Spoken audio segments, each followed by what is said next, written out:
Hi, my name is Steve Warwick and I'm directing Clybourne Park at Patio Playhouse. Clybourne Park, written by Bruce Norris, won both the Pulitzer and the Tony Awards for Best Play.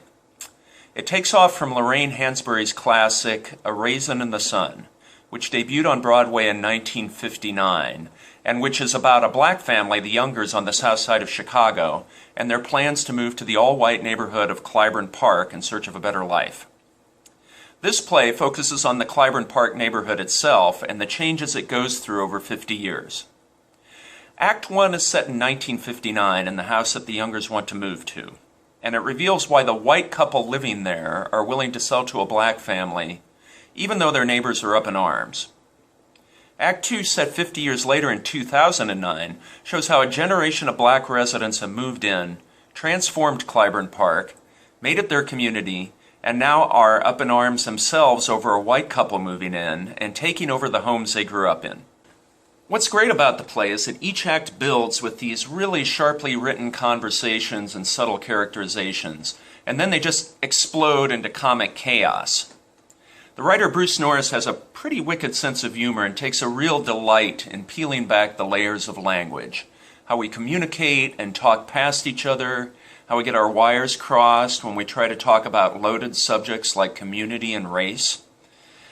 Some of the stuff the characters say in Act 1, we laugh and cringe and think, okay, that was how we talked then.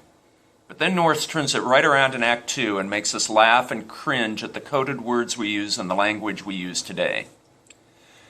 And he also digs deeper and shows us how emotionally booby-trapped these topics really are.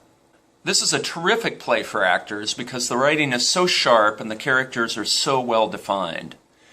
Everyone in the cast has strong motivations, sometimes secret, sometimes out in the open, and they come together in these juicy, explosive scenes.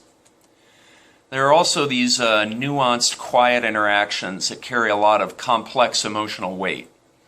Plus, each actor gets to play a completely different character in each act, so you get to transform between acts and show off your acting chops playing both period and modern. I think this play is a field day for actors. It's such a rich, smart, funny play, and I think it's particularly pertinent now at the end of the Obama administration, in the middle of this insane presidential election, with candidates spouting off on exactly the subjects this play is about.